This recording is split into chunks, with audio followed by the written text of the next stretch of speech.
Araw mga kalingap, shout out sa lahat kung saan man dako ng mundo kayo naroroon ngayon. At syempre, unang-una, mega love shout out kila Kuya Bar Santos Matubang, Ate Edna Vlogs, at Kalingap Rab. So guys, no, panibagong vlog na naman po tayo, panibagong video na i-upload po natin sa ating channel, Kalingap Maymay. Maraming salamat sa mga sumusuporta sa aking channel. At ito po yung pahayag or live po ito ni Kalingap Rab at bibigyan po natin ng reaction about dito sa mga Kalingap Angels na gusto magkaroon ng YouTube channel. So ayan guys, kumuha po ako ng clip video. Panoorin po muna natin at atin pong bibigyan ng opinion. Itong Kalingap Angels ngayon, hanggang ngayon ay wala pong gumagawa ng channel. Yung iba may YouTube account pero wala man po silang upload. And yun nga, merong iba na syempre ramdam ko naman at minsan natatanong ka na rin. Meron sa kanila iilan na gusto rin mag-vlog. Una dyan si Carla gusto rin mag-vlog. So sabi ko, ayan, pagmimitingan natin yan. Pagmimitingan natin.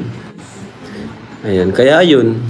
Hindi sila yung nagsasarili. Hindi sila nagsasarili na gagawa na lang kaagad ng channel. Diba? Kasi nahiya sila sa akin.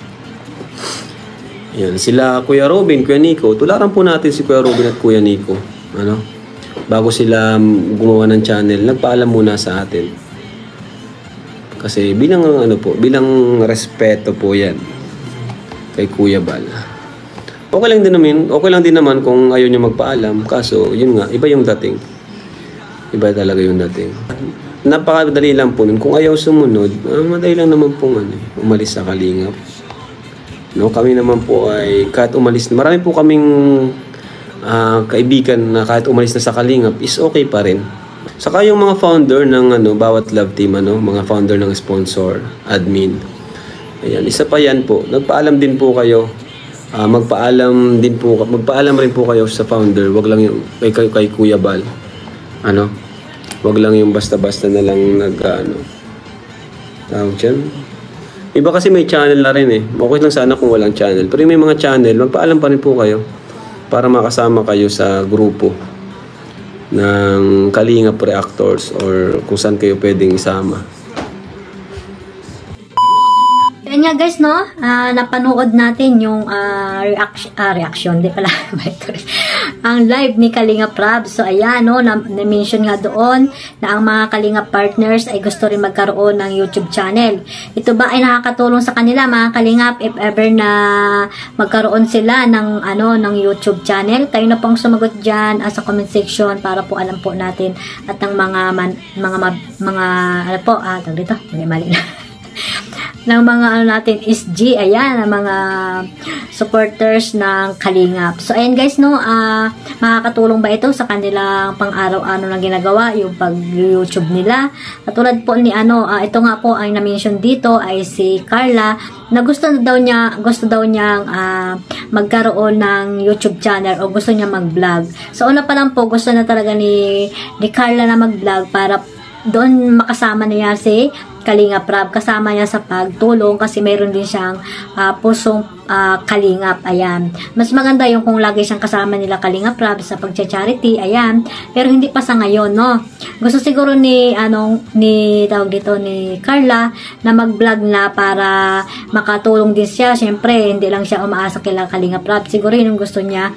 Pero para sa akin, hindi pa siya pwedeng mag-vlog kasi nga nag-aaral pa siya at the same time ay tinutulungan pa siya ni Kalingap Rab kasi nga sabi nga ni Kalingap Rab, pag once na nagba-vlog ka na or may channel ka na ay hindi na itutuloy ni Kalingap Rab ang pagtulong sa inyo kasi nga mayroon ka nang kinikita if ever na kumita na yung iyong YouTube channel, Hindi naman masama na magkaroon ka ng channel or mga ibang mga Kalingap partners.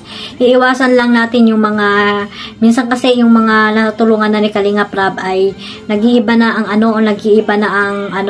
parang tag dito, lumalaki na ang ulo nila, Yung iba na natulungan ni Kalingap Rab na may mga channel na. parang tawag dito, hindi na lumilingon sa kanilang mga pinanggalingan. At the same time ay may mga sponsor na parang sila na yung nagmamay-ari ng dating beneficiary ng Kalingap. So ayan po yung iniwasan ni Kalingap Rab na magkaroon ng mga beneficiary niya, na magkaroon ng YouTube channel. At matagal na yung sinabi ni Kuya Bal na bawal pa na magkaroon ng YouTube channel ang mga beneficiary para po sa para hindi na magkagulo-gulo ba, ganun. Magka-problema. Yan, magka-problema. At yung nga, nabanggit din dyan yung mga yung mga founder ng mga love team na sana ay makipag-ugnayan kayo kay Kalingap Rab or sa ating founder na si Kuya Bal Santos Matubang, kung saan ba kayo nasakop, kung saan kayo sakop ng ng pagiging reactor or sa Karipa ba o saan bang mga team dyan ng Kalingap na halimbawa sa Kiror, gano'n, kung nasaan kayong team na napapaloob. Ayan, napapaloob. Katulad ko, sa Karipa po ako. Ayan, sa Karipa kami ni Sis Teacher M.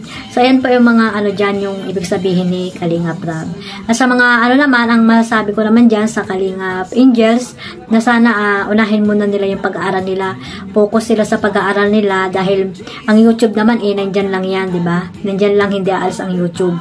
So, pwede silang mag-vlog pag talaga may kakayahan na silang mag-focus sa pag-vlog. Yun. Para hindi maka-interrupt sa kanilang pag-aaral. Kung si Carla naman ay gusto na mag-vlog, hindi pa naman siguro sa ngayon. Mga pa siguro, may mga plano pa lang siguro niya na gusto niya mag-vlog, ganun. So, wag natin muna bigyan ng ng hindi magandang kaisipan or masyadong advanced yung mga isip natin, no? Katulad yung mga buzzer na yan na binabas agad si Carla about dyan sa sa pagbablog. Siguro plano pa lang yan. At yun nga, sabi nga ni Kalingap Rab noon, na gusto talaga ni Carla na mag-vlog bilang isang charity vlogger na kasama nila, na kasi nga may puso rin siya sa pagtulong. So ayun lang guys, no, yung aking na gustong iparating dito about dito kay Carla, na marami nga kasing buzzer, no? Tigilan na po natin yung pambabas natin sa kanila kasi nga po ay po sila ay Kalingap Angels. Ayan, isa sa mga tinutulungan ni Kalingap Rab. Sana ay suportahan po natin yung mga Kalingap Angels, mga love team. Suportahan po natin bawat isa. Ayan, magmahala na lang po tayo at iwasan po natin yung pagbabas. Ayan, no, dyan, yung iba kasi puna na lang puna yung kamalian ng iba, no. Sana ay iwasan po natin yung ganun, no. Kasi one family, one Kalingap lang po tayo. So ayun lang guys, no, maraming salamat po sa inyong lahat. At syempre, huwag natin kalimutan suportahan si Kuya Bal Santos Matubang, Ate Edna Vlogs at Kalingap Rab. So at syempre sa aking channel Kalingap Maymay at sa buong Karipa, ayan, suportahan po natin sila. Shoutout po sa lahat, mabuhay tayong lahat at mag-iingat tayo. God bless us all. Bye bye.